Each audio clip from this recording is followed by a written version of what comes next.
Okay, so have you heard about this whole Dongfeng thing? Yeah, it's interesting, right? Chinese car company potentially setting up shop in Italy. Yeah, it sounds pretty straightforward on the surface, like, oh, new car factory.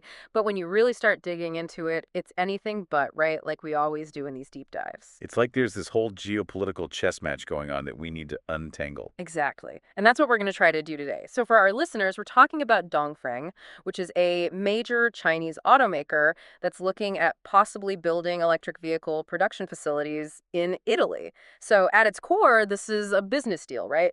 But it gets complicated because it's intertwined with, like you said, these bigger geopolitical ambitions that China has. Yeah, and they're not shying away from those ambitions either, Not even a little bit. They're like, here are our terms. And some of those terms are kind of eye opening. to say the least. So where should we even start with this? No, I think the first thing we need to talk about is Huawei, Oh, okay. Yeah, that's a good place to start. because I think it really exemplifies how China operates on the world stage these days. It's like this perfect example of their strategy. So for anyone who needs a refresher, Huawei is that tech giant. They make everything. Phones, networking equipment. They were poised to be a major player in 5G. Exactly. Until they faced those security concerns and got banned from some Western markets, particularly when it came to 5G networks. Right, concerns about espionage, that sort of thing. Yeah, it got pretty serious. Countries were worried about using their equipment. So, how does this all tie back to Dongfeng and their Italian job, so to speak? Well, one of the conditions Dongfeng has reportedly put forward is that Italy reconsiders its stance on Huawei, particularly when it comes to their 5G network. It's like they're saying, you want our car factories, you let Huawei back into your telecom market. Exactly. It's classic leverage, using a business deal as a bargaining chip in a completely different and arguably much more sensitive arena. So it's not even just about the economic benefits of having a new car factory anymore. It's about China pushing its own tech agenda and trying to gain a foothold, or should I say a 5G hold in Europe. It's really a power move. And Yeah. it doesn't stop with Huawei either. They're also quite interested in Italy's capabilities in artificial intelligence. Oh, really? I didn't catch that part. Yeah, apparently China has requested a detailed map of Italy's AI landscape. They want to know who's doing what, where the talent is, what kind of research is being done, the whole 9 yards. See, this is where I get a little lost. Why would a car company, even a big one like Dongfeng, be so interested in AI? I mean, I get that AI is important, but isn't that more of a tech company thing? It might seem that way, but the reality is that AI is going to be crucial for every industry moving forward, especially anything tech-related, and that includes the automotive industry. Right, like self-driving cars, that kind of thing. Exactly. And much more than that. AI can impact everything from supply chain management to vehicle design, even driver personalization features. China knows that whoever controls AI will control a big chunk of the future, especially in tech.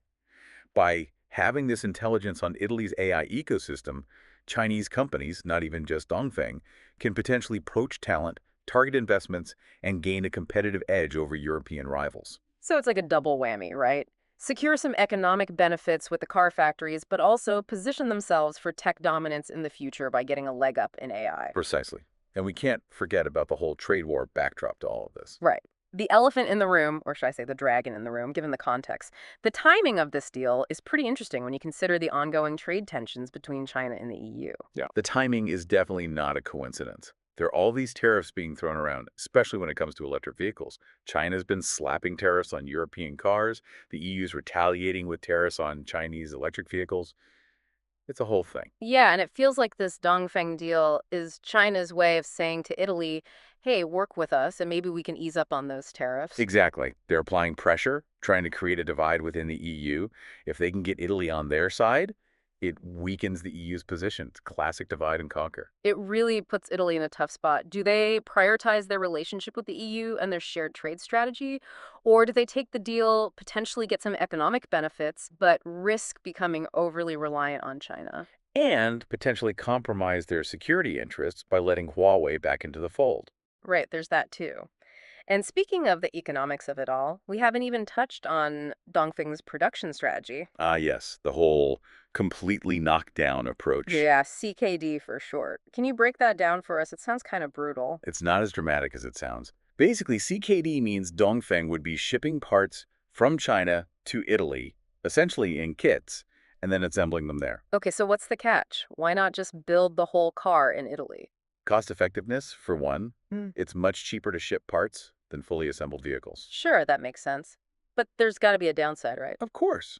For Italy, it means fewer high-skilled manufacturing jobs. Hmm. You're not building the car from the ground up. You're just putting pre-made pieces together. It's more of an assembly line than a full-fledged production facility. Exactly. It also limits technology transfer.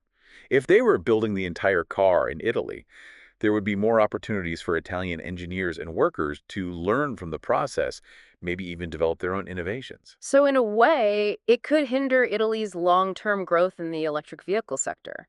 They become reliant on Chinese parts and technology instead of fostering their own. Precisely. And that makes them vulnerable in the long run, both economically and technologically. It's like that old saying, give a man a fish, you feed him for a day. Teach a man to fish, you feed him for a lifetime. Except in this case, it's more like, let us assemble our cars in your backyard and we'll give you a few jobs, but don't expect to learn how to build the fishing rod. A rather apt analogy. I try. But in all seriousness, this whole thing is fascinating. We started with what seemed like a simple business deal, and now we're talking about geopolitical maneuvering, tech dominance, trade wars, and the future of manufacturing. It highlights the complexity of the world we live in, doesn't it? These seemingly isolated events are all interconnected, each one a piece in a much larger puzzle. It's like a tangled web, and every time you pull on one thread, it affects the whole thing. Exactly. And it leaves Italy with some serious questions to answer. Huge questions. Will they prioritize their economic interests, even if it means potentially jeopardizing their security and their relationship with the EU?